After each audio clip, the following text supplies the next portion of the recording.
Chères Lerouxaines, chers Lerouxains, je souhaite vous présenter au nom de toute l'équipe municipale nos meilleurs vœux pour l'année 2022. Je me tiens ici au village de la Blardière. C'est un signe fort que la municipalité souhaite envoyer pour exprimer son attachement à une ville tout entière et pas seulement limitée à l'activité du centre-bourg. Notre ville s'étend à travers de très nombreux villages, points de référence de notre histoire, de notre patrimoine, depuis les marais de Goulaine jusqu'à la limite du Maine-et-Loire. Au-delà d'un environnement propice à une qualité de vie très agréable, notre campagne abrite un fourmillement d'activités agricoles, viticoles, maraîchères, pâturages, mais aussi des zones économiques et de loisirs. L'action que nous menons depuis maintenant 1 an et demi ne s'arrête pas à l'intérieur du cordeau dressé par la RD 115. Notre politique est ouverte à l'ensemble de notre territoire. Pour preuve, le second semestre 2021 a permis, grâce au comité bâtiment voirie et cadre de vie, de réaliser un audit technique de sécurisation dans les villages. Dans le cadre du plan local d'urbanisme intercommunal, les anciens bâtiments inutilisés, souvent agricoles et pouvant être transformés, ont été répertoriés pour potentiellement devenir des lieux d'habitation. Ils auront un rôle majeur dans le cadre des nouvelles réglementations de zéro artificialisation nette, de la mise en valeur de notre patrimoine local et de la limitation urbaine de demain. Un réseau de référents a aussi été lancé à la rentrée de septembre. Chaque samedi d'octobre à janvier, élus et référents sont allés à la rencontre des habitants de notre campagne. De janvier à mars, nous prendrons le relais au sein des quartiers plus urbanisés de la commune. Je remercie les plus de 20 référents déjà engagés dans cette action. Ils viennent compléter notre démarche de transparence et participative. Pour marquer cet attachement et inviter nos villages à la fête, nous avons souhaité illuminer un nouveau village chaque année. Pour cet hiver, la Pouistière a été choisie. Je remercie d'ailleurs nos services techniques pour la mise en valeur de ce lieu.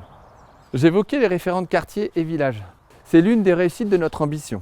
Transformer la manière de gérer la ville avec la gouvernance partagée. Des moyens et outils se mettent en place pour relayer l'information multilatérale entre vous et nous. Les comités consultatifs intégrant autant de citoyens que d'élus tiennent leurs promesses. Le conseil municipal junior a été élu en octobre dernier avec 28 enfants et jeunes motivés à prendre part à l'action citoyenne.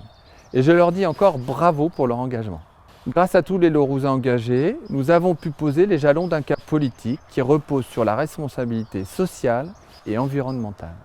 Nous voulons faire du Loroux-Bottereau une ville en transition parce que les enjeux climatiques auront des répercussions sans doute importantes et qu'il faut s'y préparer dès maintenant en transformant physiquement la commune, mais aussi en impulsant un état d'esprit solidaire et conscient des facteurs écologiques. Fin 2021, notre charte de l'aménagement a été actée. Elle pose la page d'une urbanisation à taille humaine. Elle limitera les possibilités de construction dans ses hauteurs. Elle favorisera l'éco-conception des bâtiments, répondant aux principes de développement durable. Elle participera à la conservation des espaces agricoles et naturels, à la préservation de nos paysages et de notre environnement, avec toute la biodiversité qu'elle renferme. De nombreuses autres actions de développement durable sont en cours ou prévues. En novembre, une microforêt a été plantée à l'entrée de la route de Vertou. En décembre, l'action Une naissance, un arbre a été lancée et des haies bocagères ont été plantées sur le Claret. À cette heure, c'est plus de 4100 arbres plantés par la commune sans compter vos propres actions. Le travail sur le réseau de mobilité douce adapté à la commune se poursuit afin de faciliter la relation à la métropole, mais également à nos voisins proches. Un début de mandat est souvent lié à la réalisation de diagnostics et d'études permettant, dans un second temps, de déployer l'action locale la plus juste pour tous. L'année 2021 a ainsi permis de nombreuses rencontres avec les acteurs locaux pour évoquer les mutations nécessaires, les possibilités et les freins. Un audit financier et un audit des ressources humaines de la mairie a été réalisé afin que l'organisation de nos actions puisse être adaptée aux enjeux d'une ville de plus de 8500 habitants. 2021 a surtout été une année d'études autour du quartier du site de l'ancien hôpital. Intégré dans le plan gouvernemental Petite Ville de demain, la réhabilitation de ce quartier de cœur de bourg est un chantier conséquent. Un bureau d'études vient de nous rejoindre pour écrire avec nous la feuille de route de ce nouveau lieu.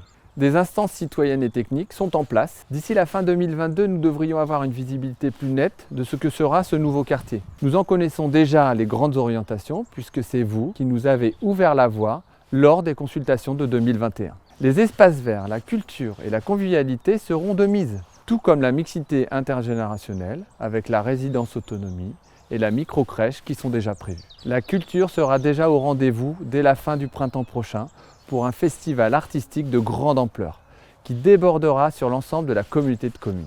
Si 2021 a marqué le retour à la vie sociale avec la reprise d'événements et d'échanges, la sortie de la crise sanitaire semble bien plus complexe que prévu. Nous continuerons à organiser des temps de rencontre, nous nous adapterons aux besoins des évolutions de cette crise.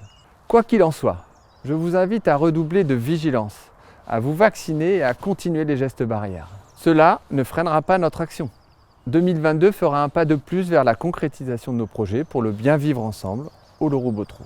Notre nouveau logo imprime dans les esprits cette dynamique, ce cap vers une politique plus rassembleuse et plus respectueuse des enjeux économiques, environnementaux et sociaux de demain. Je vous souhaite encore une merveilleuse année 2022 pour vous et vos proches, qu'elle soit pleine de joie et de petits bonheurs. Au plaisir de vous rencontrer.